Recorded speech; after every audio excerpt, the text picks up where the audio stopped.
Hello friends, आज की इस वीडियो के ज़रिए मैं कुछ इंटरनेशनल स्टूडेंट्स ने अपने कुछ सवाल हमारे सामने रखे हैं। जो बच्चे जहाँ से जाना चाहते हैं कनाडा, इंडिया से, तो उन बच्चों के कुछ सवाल हैं, उनके मैं आज इस वीडियो के ज़रिए आंसर देने आई हूँ। उन्होंने कुछ सवाल अपने रखे हैं, कुछ क्वेश्चन हैं उनके। इस वीडियो के ज़रिए आज उन क्वेश्चन के आंसर मैं आपको दूँगी। सबसे पहले कुछ बच्चों ने पूछा है कि हम आइलेट्स हमसे पास नहीं होता, तो हम क्या कर सकते हैं। तो उन बच्चों के लिए मैं बता रही हूँ कि मोस्टली मैंने नोट किया है कि जब पंजाब से लोग कनाडा जाते हैं तो वो बच्चे सिर्फ आइलेट्स के पीछे ही भागते हैं कि हमने आइलेट्स ही करनी है, और उनसे आइलेट्स पास नहीं होता, उनको आइलेट्स मुश्किल लगता है। तो वो क्या है, अपना काफ़ी ज़्यादा पैसा आइलेट्स पास करने के पे ही बर्बाद कर देते हैं। तो उनके लिए एक ऑप्शन है, जिन बच्चों ने कनाडा जाकर सेटल होना है तो वो सेल्फ-पिप का एग्ज़ाम भी दे सकते हैं। ये जो सेल्फ-पिप है, ये गवर्नमेंट ऑफ कनाडा का एग्ज़ाम है। इसका जो एग्ज़ाम है वो हर संडे चंडीगढ़ में होता है, और इसकी फ़ीस भी बहुत ज़्यादा कम है, और इसका रिज़ल्ट भी हफ्ते बाद ही मिल जाता है। इसका पेपर भी बहुत ही आसान होता है, तो बच्चे इसे ईज़िली पास कर सकते हैं। और इसका एग्ज़ाम जो है वो ऑनलाइन आप पास कर सकते हैं, और इसके अलावा आप टूफिल का एग्ज़ाम भी दे सकते हैं। आपके पास ऑप्शन है, तो आपके लिए यही सलूशन है कि आप आइलेट्स की बजाय सेल्फ-पिप का एग्ज़ाम दे सकते हैं। उसके आगे नेक्स्ट क्वेश्चन था कि अगर सेल्फ-पिप की कोई ट्रेनिंग पंजाब में नहीं देता तो क्या करें। तो इसका सलूशन भी है, सेल्फ-पिप के एग्ज़ाम की ट्रेनिंग ऑनलाइन होती है, और अगर आपके पास आपके घर में आपका कंप्यूटर या लैपटॉप है तो आप घर बैठ के डेली 1 घंटे की क्लास लगाएं और 3 घंटे उसकी प्रैक्टिस करें। तो घर बैठकर आप इजीली सेल्फ-पिप के एग्ज़ाम की तैयारी कर सकते हो। इससे क्या होगा, आपका आने जाने का ख़र्चा भी बचेगा और आपके टाइम की भी बचत होगी। इसमें सिर्फ आपको इंटरनेट का अच्छा कनेक्शन चाहिए और आपके पास आपका लैपटॉप वगैरह या कंप्यूटर होना चाहिए, तो ईज़िली आप घर बैठ के सेल्फ-पिप का एग्ज़ाम पास कर सकते हैं।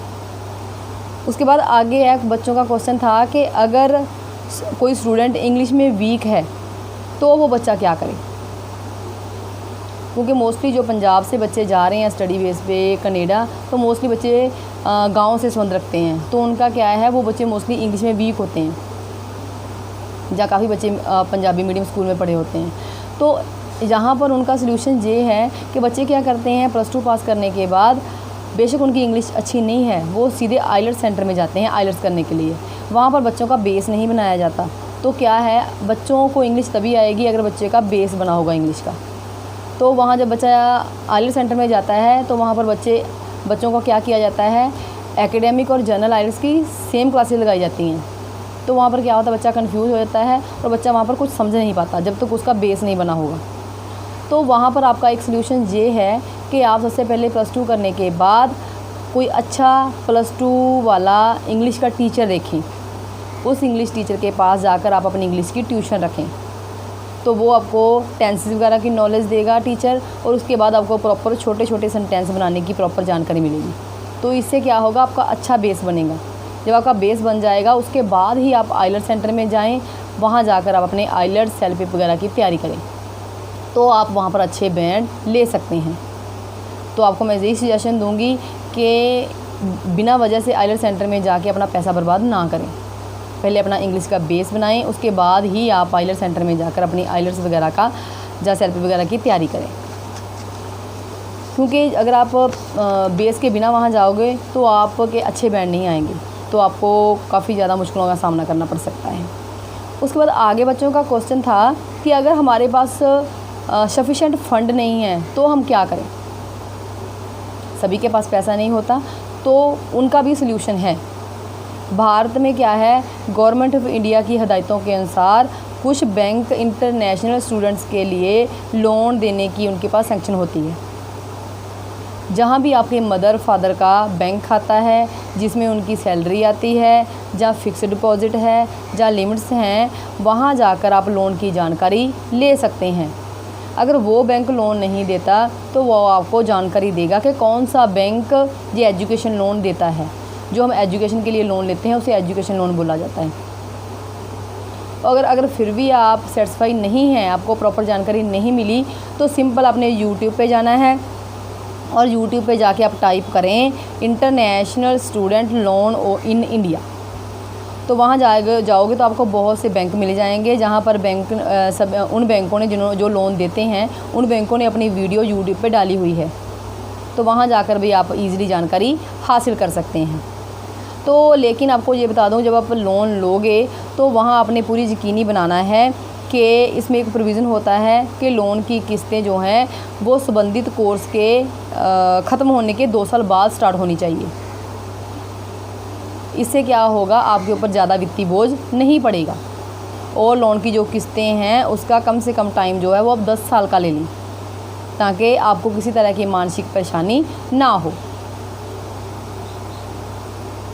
अगर कोई स्टूडेंट इंडिया से कम BA, MA, ITI या डिप्लोमा या इंजीनियरिंग डिग्री की हुई है तो उसको सिर्फ 1 साल का कोर्स अडॉप्ट करना चाहिए, ताकि उसके ऊपर किसी तरह का वित्तीय बोझ ना पड़े।